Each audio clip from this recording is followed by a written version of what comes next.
네, 20번에 걸쳐 20번에 걸쳐 저희 에베소서 말씀을 이제 이번 주로 마칩니다.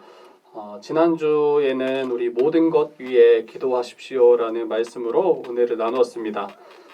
성도들에게 이 기도는 전적으로 주님의 도우심을 구하는 우리의 신앙 고백, 주님을 의지하는 우리의 신앙 고백이 바로 기도라고 했습니다.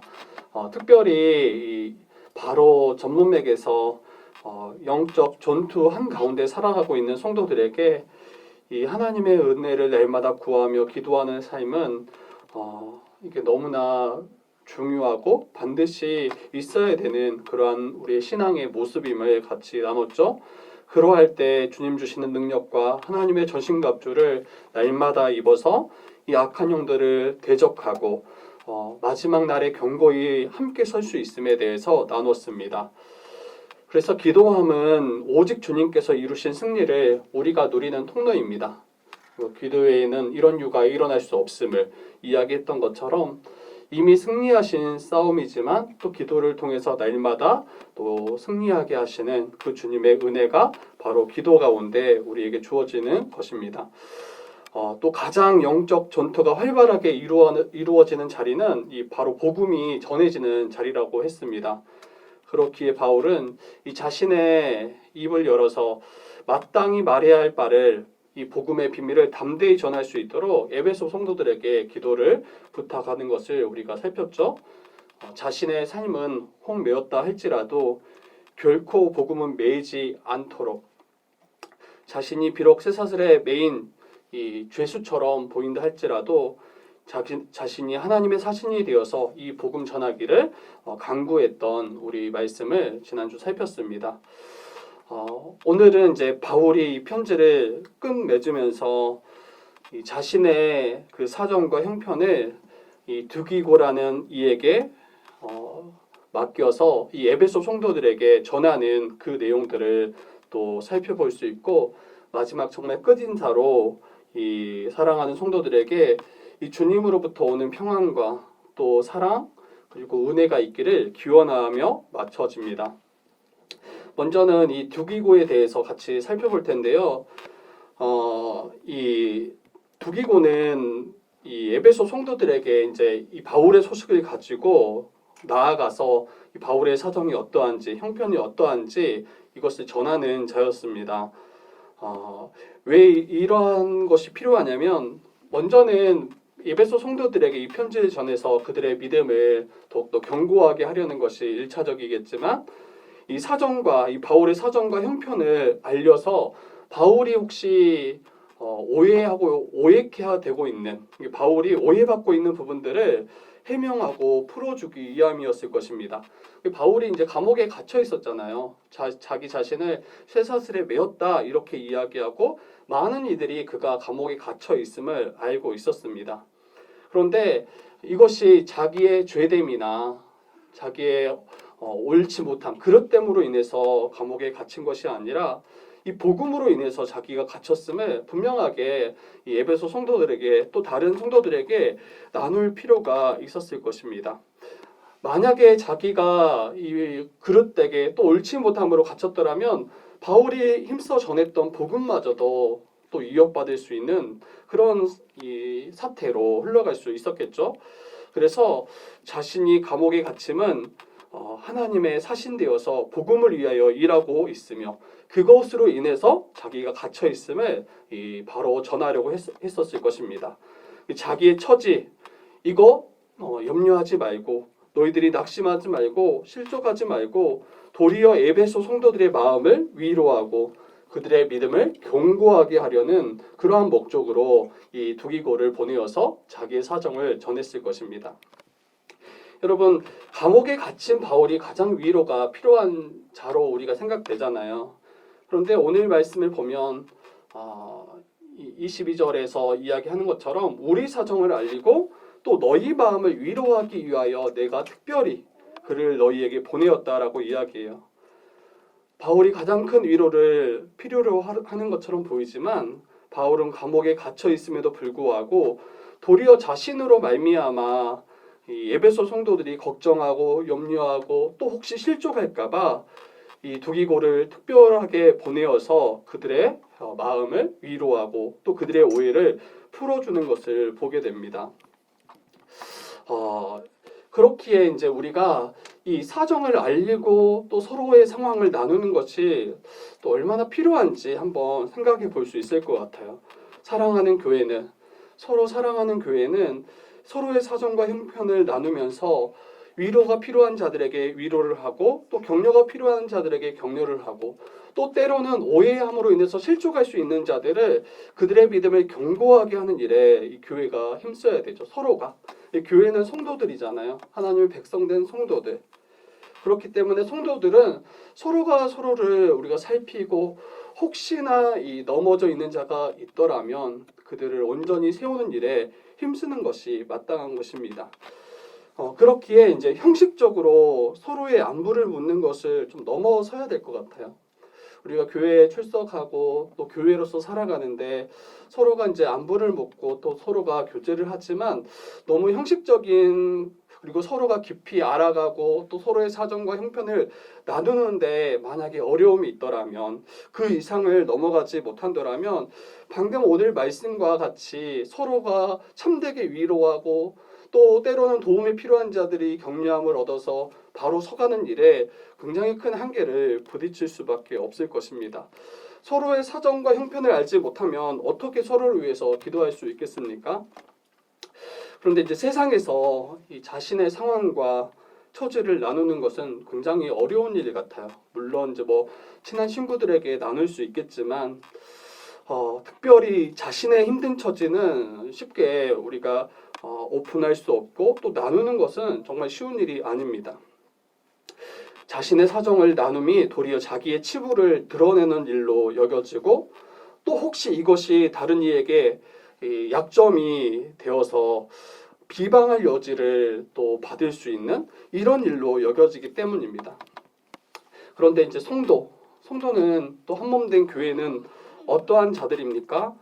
이미 복음으로 말미암아 한몸 되었다 이렇게 이야기하고 정말 서로를 자기 자신과 같이 사랑하는 또 한 가족 되었다라고 이미 복음 안에서 그런 존재라고 이야기를 합니다. 그래서 서로의 사정과 처지를 나눔으로 서로 위로하며 서로 격려하며 정말 이러한 소식을 알았을 때 서로 기도하기 위함으로 우리가 이 상황과 사정을 형편을 나누는 거죠. 형제의 아픔을 함께 회복할 수 있도록 그가 다시 일어날 수 있도록 돕기 위하여 이 소식들을 우리가 나누는 겁니다. 뭐 비방하며 뒤에서 뒷담화를 하며 뭔가 이걸 통해서 자기가 더 높아지려는 그런 기회를 삼는 것이 아니죠. 그래서 여러분 우리의 사정과 형편을 나누는 것을 결코 부끄러워할 일로 여기시지 않아도 돼요. 교회 안에서는. 만약에 자기의 상황과 형편을 솔직하게 나누었는데 그게 도리어 교회 안에서 뭔가 비방받거나 또 뭔가 위로함 받거나 격려함을 받지 못한다면 저는 이제 교회가 좀 건강하지 못하겠구나. 교회를 우리가 구성하는 우리가 건강하지 못하겠구나라는 그런 이제 진단을 해볼 수 있을 것 같아요. 어떤 일들은 상황을 나누고 형편을 나눠도 크게 상황들이 바뀌지 않은 일들도 많아요. 그래서 도리어 말하기가 주저되고 이런 일들도 많이 있습니다. 근데 여러분 바로 상황들이 바뀌지 않는다 할지라도 함께 우리의 상황과 이 형편을 나눔으로 얻는 위로가 굉장히 커요. 누구에게도 말할 수 없었던 그 아픔들을 또 나의 어려움과 힘듦들을 나눔으로 이 지체가 나를 위하고 나를 위해서 기도할 것이라는 그 사실 하나만으로도 우리가 받는 위로는 너무나 큽니다. 그 세상에서 얻을 수 없는, 세상에서는 결코 누릴 수 없는 그 위로와 또 그 힘을 얻게 되는 것이죠. 그래서 더 나아가서 함께 지체들이 나눌 수 있어야 돼요. 그리고 단순히 나누는 것에 그치는 것이 아니라 서로를 위해서 기도하고 또 기도할 때 하나님께서 역사하시는 것을 함께 경험하게 된다면 우리는 얼마나 이 안에서 큰 위로와 또 힘을 얻을 수 있을까요? 우리 자신이 기도하는 것 자체로 끝나지 않는다는 거예요. 기도 가운데 역사하시는 우리 하나님을 우리가 알기에 또 믿기에 우리는 우리의 상황과 사정을 함께 나눌 수 있는 것입니다. 그리고 여기에서 이제 두기고라는 인물에 대해서 묘사를 해요. 이 나의 사정, 내가 무엇을 하는지 너희에게 알리려 하노니 그는 사랑을 받은 형제다. 주 안에서 진실한 일꾼이다. 그가 두기고인데 모든 일을 너희에게 알릴 것이다. 이렇게 이야기합니다. 이 감옥에 갇힌 바울 대신하여 이 두기고라는 이 사람을 보내잖아요. 에베소 성도들에게 자신의 사정을 알리도록 두기고에게 부탁했습니다. 이처럼 직접 말할 수 없는 거잖아요. 직접 전할 수 없는 그런 이들이 있을 때 형제의 사정을 전하고 또 함께 기도를 부탁하고 위로하도록 그런 역할을 하는 이들이 교회 안에 필요한 것입니다. 여러분, 어떤 자들이 이 역할을 감당할 수 있는지 그 자격에 대해서 한번 좀 더 살펴볼게요. 두기고는 어떤 사람입니까? 바울의 사정과 형편을 가장 잘 아는 사람이에요. 바울이 생각하고 또 행하려는 바가 무엇이었는지 밝히 아는 자가 두기고였습니다. 그러니까 아니까 전할 수 있는 거잖아요. 바울의 형편과 사정과 그가 생각하고 그가 원하는 것, 그가 하고자 하는 것이 무엇인지 알지 못한다면 제대로 전할 수가 없죠. 바로 전할 수가 없죠. 두기고는 단순히 에베소 성도들에게 이 편지, 우리에게 받은 에베소서 6장 아주 긴 글이 아니에요. 어떻게 바울이 그 모든 자기의 상황과 사정을 다 담을 수 있겠습니까? 아마 다 담을지 못했을 거예요. 그래서 두기고를 보내는 것이 더 큰 의미가 있습니다. 편지에 다 담을 수 없는 그 자세하고 또 그 구체적인 그런 상황과 사정들을 두기고는 알았을 것이고 편지와 더불어서 그가 하는 모든 것들을 함께 나누고 더 풍성히 나누었을 거예요. 그리고 이 두기고의 그 소식을 통해서 에베소 성도들은 더 바울에게 관심을 가지고 또 사랑 가운데 더 교제하기를 힘썼을 것입니다. 여러분, 그래서 형제의 형편을 살피고 관심을 갖는 것은 너무 중요해요. 한 몸이기 때문에. 만약에 이런 관심이 없더라면, 우리 연약한 지체들에 대한 관심이 없더라면 어떻게 그들의 상황과 형편을 우리가 알 수 있겠습니까? 아마 그냥 우리가 형식적으로 안부 묻는 정도, 잘 지내고 있다더라, 이 정도의 이야기가 될 거예요. 이제 최근에 온소일교회 리더 모임이 개강을 했잖아요. 개강을 했는데 근황에 대해서 각자 우리 리더들의 근황, 그리고 리더들이 담당하는 우리 조의 그 근황들을 제가 묻고 같이 기도를 했었는데 어떤 리더들은 대부분 리더들이 마찬가지지만 그 지체 한 명, 자기가 맡은 이 조원들 한 명 한 명의 아주 구체적인 상황들에 대해서 알려주더라고요. 이 지체가 어떠한 부분 때문에 어려워하고 또 힘들어하고 또 정말 잘 믿음 안에서 자라가고 있다.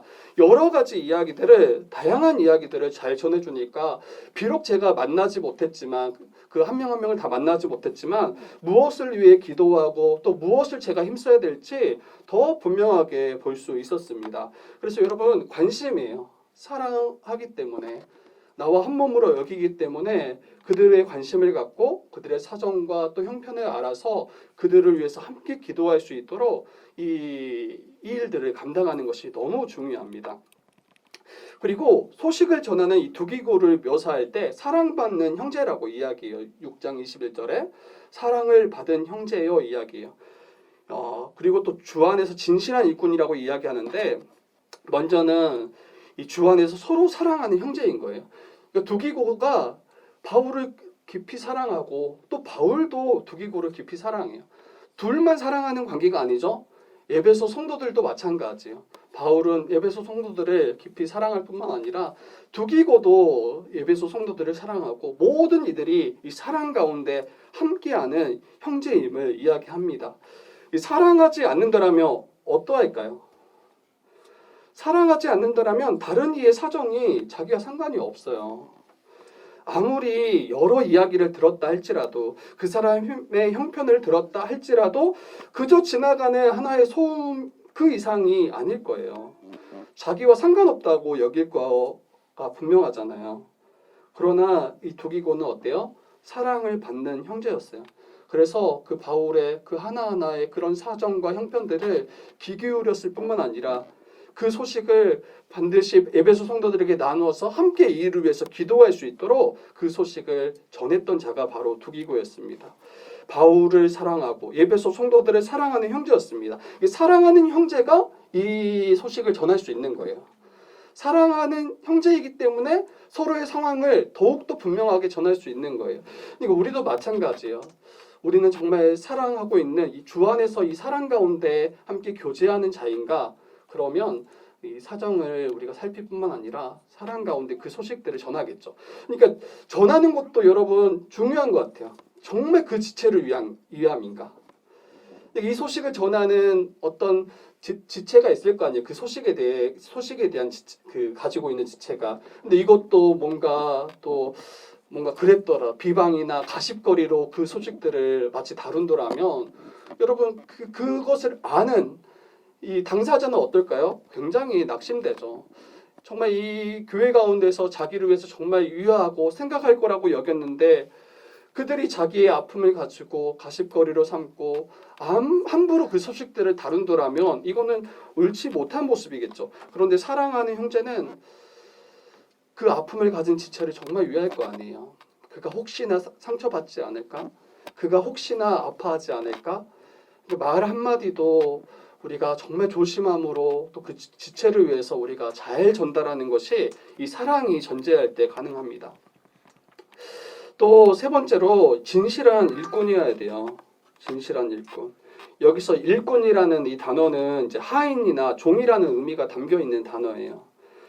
두기고가 이 진실한 일꾼이라 할 때 이 바울의 종되었다라는 말은 아니죠. 두기고도 주님의 일꾼이에요. 바울도 주님의 일꾼이고 두기고도 주님의 일꾼이에요. 바울과 함께 두기고는 주님이 맡겨주신 사명을 함께 이루어가는 이제 동역자인 것입니다. 그런데 그 앞에 수식하는 진실한이라는 말이 또 중요한 것 같아요. 진실하다라는 말은 이제 믿을 만한, 신뢰할 만한, 신임하는 이런 뜻을 가진 단어입니다. 그러니까 두기고는 바울에게 있어서뿐만 아니라 에베소 성도들에게 있어서 신임받고 신뢰할 만한 일꾼이었던 거예요. 여러분 만약 바울의 사정을 알렸던 두기고를 수식하는 단어가 미움받는 형제, 또 거짓된 일꾼. 만약에 두기고를 수식하는 그 단어가 이와 같은 단어라면 어떻게 이제 이 두기고가 이 일들을 온전히 감당할 수 있겠냐는 거예요. 도리어 바울의 상황을 더욱 오해케 만들고 에베소 교회와 바울을 이간질시키는 일에 아마 두기고가 그 일들을 감당하겠죠. 거짓된 일꾼이라면 그가 감옥에 갇힌 것은 하나님 앞에 범죄했기 때문이다. 뭐 이런 식으로 오해케 만들거나 그가 정말 주를 위했더라면 주님께서 어떻게 감옥에 가두실 수 있겠는가? 이게 이제 거짓된 일꾼들의 이간질시키고 또 분열하게 하는 그런 자들의 특징이잖아요. 그런데 두기고는 그런 거짓된 일꾼이 아니라 진실된 일꾼입니다. 진실된 일꾼. 그래서 신뢰할 만한. 그래서 바울은 아마 그에게 자기의 사정을 알릴 때 안심했을 거예요. 이 사람만큼은 자기의 소식을 거짓되게 바꾸거나 다르게 전하지 않을 거라는 그 확신.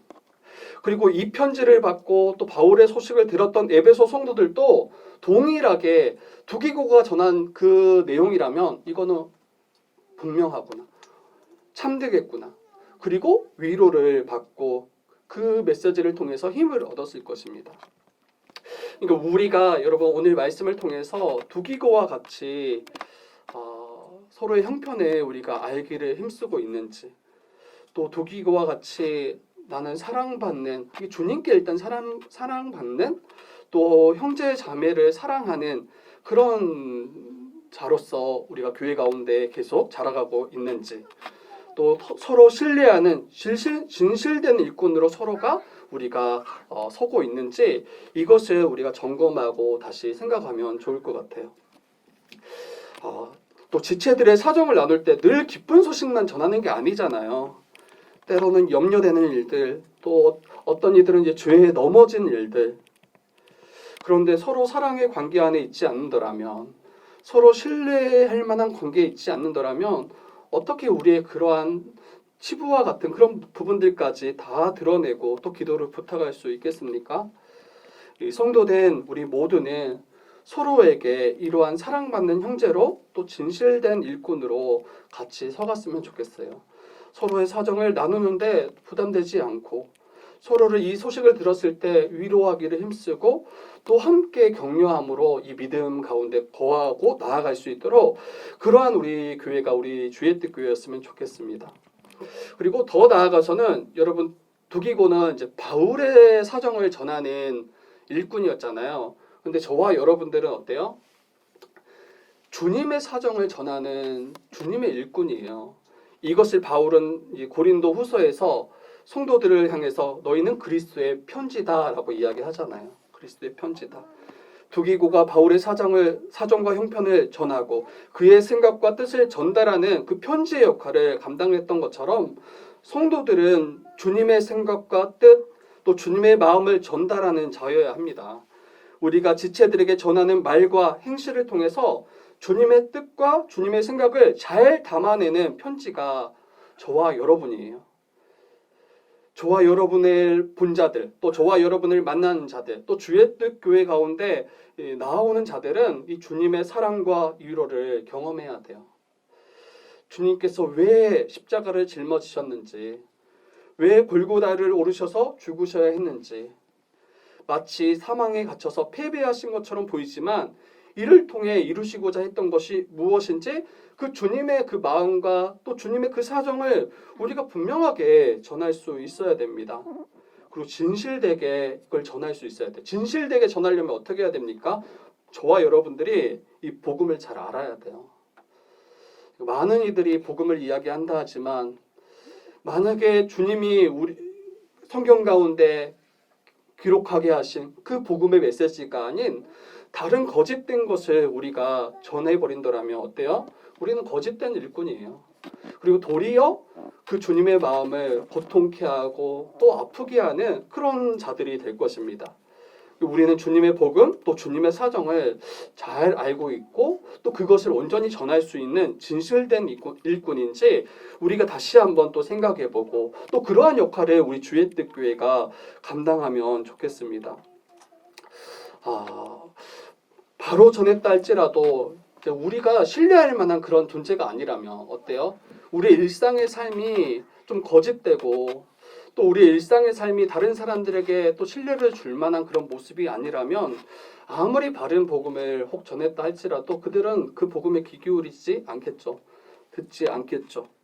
그래서 우리 주의 뜻 교회 안에서 서로가 서로에게 정말 진실되게 우리가 살아갔으면 좋겠고, 또 서로가 서로를 위해서 정말 위로하는 그런 공동체였으면 좋겠고, 우리가 나누는 그 말씀과 또 우리의 삶이 크게 다르지 않았으면 좋겠어요. 많이 부족하잖아요. 많이 부족하고 아마 우리만 본다라면, 서로가 서로를 바라본다라면 실망하는 일들이 혹 생길 수 있어요. 그리고 간혹 그런 일들이 일어나겠죠. 그런데 우리가 힘쓰는 건 뭐예요? 그 말씀과 우리의 삶이 크게 벗어나지 않도록, 크게 틀어지지 않도록 우리가 힘쓰고, 또 혹시 넘어지는 지체가 있더라면 그 지체들을 바로 세우는 일에 우리가 힘써야 할 것입니다. 네, 우리 23절, 24절 한번 같이 읽어보고 또 말씀 좀 더 우리 나누도록 하겠습니다. 23절, 24절입니다. 같이 한번 읽어보겠습니다. 시작. 아버지 하나님과 주 예수 그리스도께로부터 평안과 믿음을 경험한 사랑이 형제들에게 있을지어다. 우리 주 예수 그리스도를 변함없이 사랑하는 모든 자에게 은혜가 있을지어다. 아멘. 앞에서 우리 두기고를 이야기하면서 두기고가 어떻게 이 일들을 온전히 감당했는가 할 때는 가장 중요한 거는 형제를 사랑함이에요. 형제를 사랑함. 이 사랑함이 있기 때문에, 주 안에서 한 몸, 한 형제로 또 한 가족으로 여겼기 때문에 이 바울의 사정을 온전히 전할 뿐만 아니라 이 에베소 성도들을 온전히 위로할 수 있는 역할을 감당했죠. 그리고 나서 23절, 24절에서는 이 에베소 성도들이 마지막으로 이 바울이 끝으로 에베소 교회 성도들이 이 믿음과 사랑 그리고 하나님의 은혜가 계속 더욱더 있기를 기원하고 이제 마무리합니다. 끝 인사예요. 정말 마지막 끝 인사. 이미 성도들에게 다 주어진 거예요.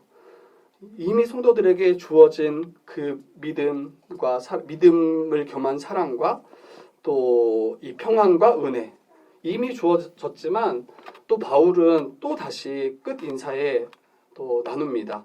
날마다 매 순간 정말 성도들에게 필요한 것이 무엇인지 에베소 성도들에게 정말 필요한 것이 무엇인지 이야기하는 거죠. 평안이에요. 평안. 그리고 믿음을 겸한 사랑이고 또 마지막으로 하나님의 은혜입니다.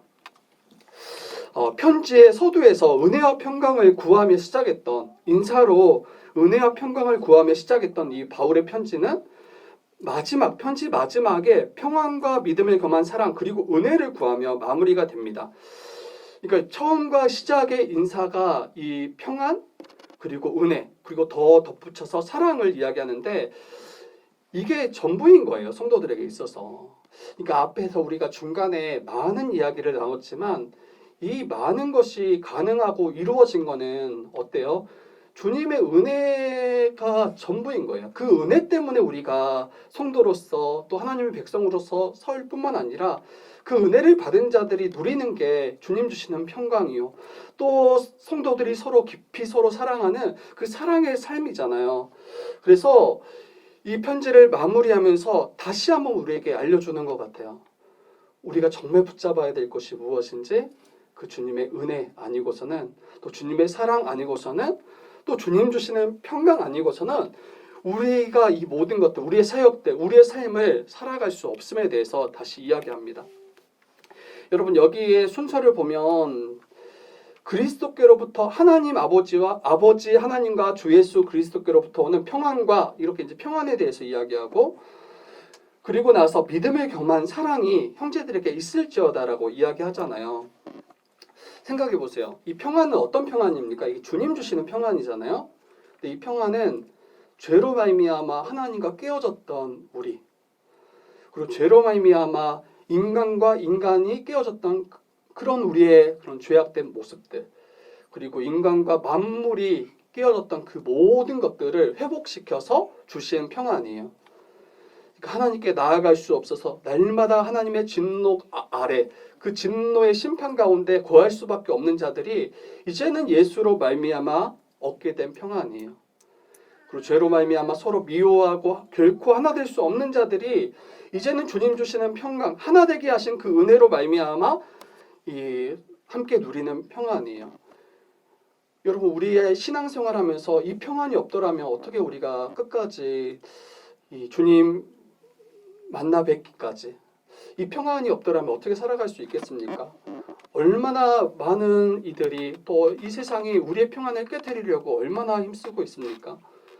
그런데 이 평안이 주님 주시는 평안이 우리 안에 있더라면 주님이 이루신 그 놀라운 평안이 우리 안에 있더라면 우리는 이 믿음의 길을 끝까지 달려갈 수 있어요. 세상은 전쟁과 같고 여전히 사단 마귀는 우리를 공격하고 우리의 믿음을 빼앗으려 하는 것처럼 보이지만 십자가로 말미암아 이루어진 그 평안이 우리 안에 있더라면 세상이 줄 수 없는 평안이 우리 안에 있더라면 우리는 이 믿음의 이 싸움을 끝까지 달려가고 승리할 수 있는 거죠. 두 번째로는 여러분 믿음을 겸한 사랑이 우리 성도들에게 반드시 필요해요. 이야기했잖아요. 이 길은 혼자 가는 길이 아니라고 했잖아요. 주 안에서 한 몸 된 지체들이 함께 가는 길이라고 했잖아요. 그리고 홀로 싸워서 이길 수 있는 승리가 아니에요. 주님께서는 승리하도록 한 몸 된 지체들을 우리에게 붙여주셨어요. 그래서 선물이에요. 여러분은 우리 서로에게 굉장히 큰 선물이에요. 함께 믿음의 전투를 싸우고 또 한 몸으로서 살아가면서 하나님 나라를 이 땅 가운데 누리도록 허락하신 선물이 바로 우리 지체예요. 여러분 지체들이 서로 자기 자신과 같이 서로 사랑한다면 여러분 얼마나 큰 위로와 힘을 날마다 얻겠습니까?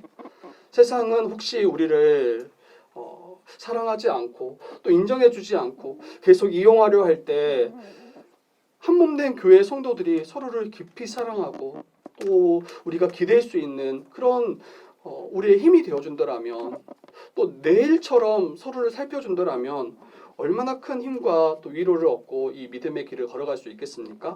그래서 여러분, 믿음에 근거한 사랑이어야 돼요. 그냥 세상의 사랑이 아니에요. 그냥 우리가 뭔가 코드가 맞고 뭔가 그런 이야기 잘 통해서, 그리고 뭔가 그런 비슷한 관심사가 있기 때문에 서로 사랑하는 게 아니에요. 우리가 사랑하는 이유는 우리 예수 그리스도 안에 있는 그 십자가 복음으로 말미암아 한 몸 한 가족이 되었기 때문에 그러한 존재를 여기고 나와 동일한 존재를 여기고 사랑하는 거죠. 그래서 여러분, 이 믿음을 근거한 사랑, 믿음을 겸한 이 사랑이 반드시 필요합니다. 믿음이 빠져버린, 이 복음이 빠져버린 이 사랑은 결국에는 변할 수밖에 없어요. 결국에는 사랑한 것처럼 보였지만 언제 어느 순간에 서로를 또 적으로 여기고 서로 또 갈라지고 또 서로 분쟁하며 다툴 수 있는 여지는 언제든지 있는 것 같아요. 그래서 우리 주의 뜻 교회는 이 믿음을 겸한 사랑 가운데 우리가 서가기를 다시 한번 권면하고요. 그리고 마지막으로 24절 우리 말씀을 보면, 우리 주 예수 그리스도를 변함없이 사랑하는 모든 자에게 은혜가 있을지어다. 여러분, 은혜는 거저 주시는 거잖아요. 아무런 자격 없는 자에게 거저 주시는 하나님의 선물이 은혜인데, 여기 약간 조건이 붙은 것처럼 24절은 좀 보여요. 예수 그리스도를 변함없이 사랑하는 모든 자에게, 특별히 더 이야기하는 것 같아요. 그러니까 이 모든 자에게 이 은혜가, 정말 주님의 은혜를 구하고 예수를 믿는 모든 자에게 이 은혜가 주어지잖아요. 그리고 이 은혜는 모든 죄 있는 자들에게 다 주어지는 거예요. 믿음으로 이것을 이제 얻는 건데, 여러분, 더 나아가서 예수를 변함없이 사랑하는 그들에게 더 은혜가 넘치기를 구하는 그런 기원이고 또 기도인 것 같아요. 여러분, 우리가 어떻게 예수 그리스도를 변함없이 사랑할 수 있겠습니까? 아까도 이야기했지만 세상의 사랑은 내 상황, 내 사정에 따라서 너무 쉽게 바뀌어요. 정말 이 사람만큼은 내가 끝까지 사랑하겠다라고 이야기했는데, 뭐 어떤 상황, 사정이 하나만 바뀌어도 금세 그 사랑이 변하고 식어버리는 경우들이 많아요. 뭐 가장 온전한 사랑은 아마 부모가 자녀를 사랑하는 그 사랑일 거예요. 아무런 것들 또 기대하지 않고 거저주는 그런 사랑이 아마 부모의 사랑이잖아요. 근데 그 사랑도 완전하지 않아요. 사랑이라고 이야기했지만 도리어 자녀들을 더 고통스럽게 하고 더 올가매는 그런 그릇된 또 잘못된 사랑도 많고, 또 부모라고도 하지만 정말 세상 사람들보다, 다른 남들보다 더 못한 그런 모습으로 대할 때도 많아요. 그래서 인간의 사랑은 너무 쉽게 변할 수밖에 없는 사랑인데 어떻게 우리가 주님을 변함없이 사랑할 수 있겠냐는 거예요.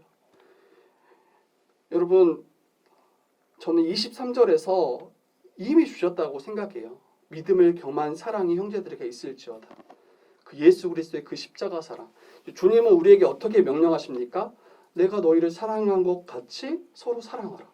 근데 주님의 사랑이 어떤 사랑이에요? 변함없는 사랑이에요. 자기의 모든 것을 내어주기까지 사랑하신 그 사랑이에요. 그래서 그 사랑을 받은 성도는, 그 사랑을 아는 성도는 그와 같이 변함없이 형제를 사랑할 뿐만 아니라 우리 주님을 사랑할 수 있는 존재인 거죠. 우리 자신을 보면 우리는 사랑할 수 없어요. 우리 자신을 보면 언제든지 내가 힘들면, 조금 힘들면, 또 큰 어려움을 닥치면 또 주님 엉망하기 쉽고 또 불평하기 쉬운 존재가 바로 우리라는 것, 뭐 저도 너무 잘 알아요. 저도 그래왔고. 그런데 여러분, 주님이 주시는 그 변함없는 사랑이 우리 안에 있음을 저와 여러분들이 믿으셨으면 좋겠어요. 그리고 기도하셨으면 좋겠어요. 정말 변함없이, 여기에는 정말 불멸의, 썩어지지 않는, 사라지지 않는 정말 온전한 그 사랑으로 주님 날마다 사랑하기 원합니다. 그 사랑 가운데 우리 한 몸 된 지체를 또 사랑하기 원합니다. 이렇게 우리가 기도하고 또 그 은혜를 구하며 나아갔으면 좋겠어요. 여러분, 이 세 가지는 꼭 있어야 되는 것 같아요. 꼭 있어야 되는 것 같아요. 우리 이 믿음의 여정을 걸어가는 우리 성도들에게 이 주님 주시는 평안이 얼마나 큰 위로가 되며, 또 믿음을 겸한 사랑이 서로가, 성도가 한 몸 된 지체들이 서로 깊이 사랑함이 얼마나 큰 힘과 또 위로가 되며, 또 하나님의 그 변함없는 그 은혜가 정말 엄청난 은혜가 우리에게 부어질 때 우리는 끝까지 이 믿음의 싸움을 살아가고 승리하게 될 것입니다. 여러분 말씀은 이제 마칠 텐데요. 우리 에베소서 말씀을 이제 다 저희가 일단 나눴습니다. 아마 더 부족한 부분들이 있을 거예요. 그리고 이런 부분들을 더 이제 채워가는 시간들을 또 앞으로 또 우리가 가지겠지만 우리가 다시 한번 에베소 우리 전체의 말씀을 다시 한번 기억하고 또 묵상했으면 좋겠어요.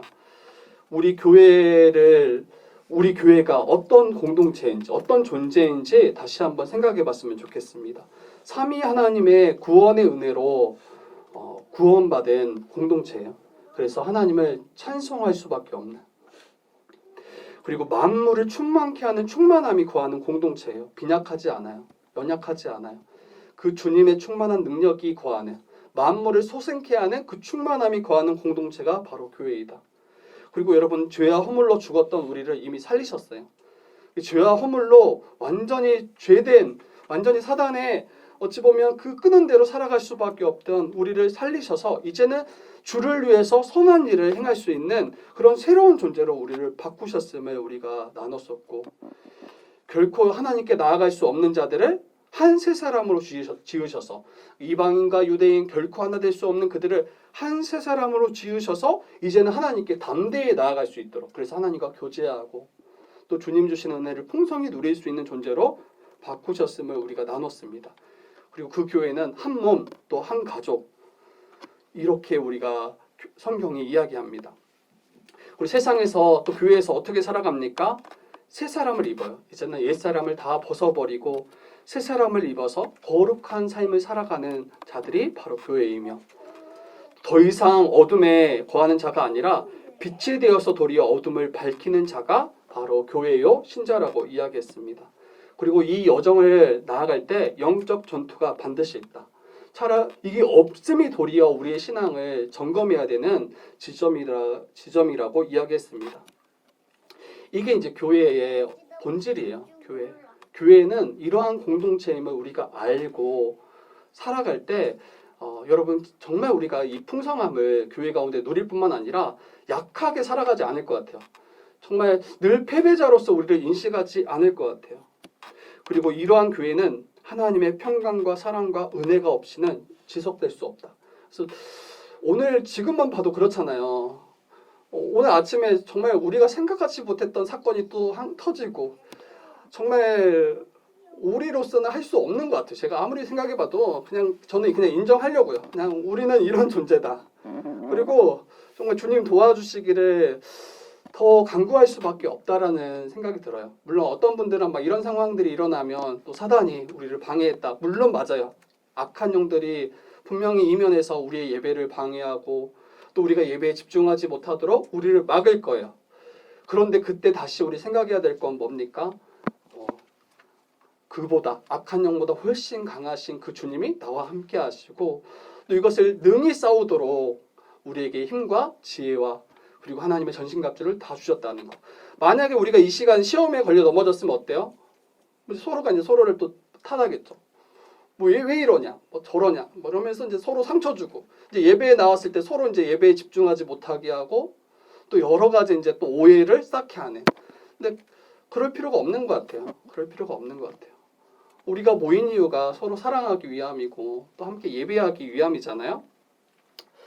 그래서 교회의 본질을 우리가 놓치지 않고 우리 주의 뜻 교회가 많이 부족하다 할지라도 이러한 교회를 더욱더 꿈꾸고 또 이러한 교회로 계속 지어갈 수 있도록, 그래서 주님 다시 우리 만날 때 정말 잘했다, 충성된 종이라고 우리가 주님께 인정받았으면 좋겠어요. 변함없이 정말 주님을 사랑하는 교회로 드러났으면 좋겠어요. 변함없이 너가 나를 사랑한다라고 주님께서 인정하셨으면 좋겠어요. 근데 정말 놀랍게도 요한계시록 그 2장에 가면 에베소 교회에 대해서 이야기하는데 유일한 책망이 뭐냐면 너희가 처음 사랑을 버렸다, 이렇게 책망하세요. 이 변함없이 사랑하기를 구하며 에베소서 이 서신이 맞춰지지만 요한계시록에 가서는 요한이 에베소 교회를 책망하면서 너희가 처음 사랑을 버렸다, 이렇게 책망하는 모습을 우리가 이것도 같이 우리가 기억했으면 좋겠어요. 정말 주님 은혜 없이, 그래서 우리가 주님 은혜 없이는 나아갈 수 없구나. 그들이 뭔가 말씀으로는 견고해지고 굉장히 예리하게 이단들을 또 내어쫓고 거짓 복음과 힘써 싸우는 모습들에 대해서 칭찬받지만 도리어 사랑 없다라고 책망받아서 처음 사랑을 다시 가지라, 처음 행실을 다시 가지라라고 권면했던 것처럼 우리가 정말 교회로서의 그런 모습들을 가져가는 것도 너무 중요하지만 사랑이 빠져버리면 아무것도 아님을 다시 한번 기억해서 깊이 사랑하고 주님과 같이 사랑하는 우리 주의 뜻 교회가 되어지기를, 또 그런 교회로 계속 자라가기를 주님의 이름으로 부탁드립니다.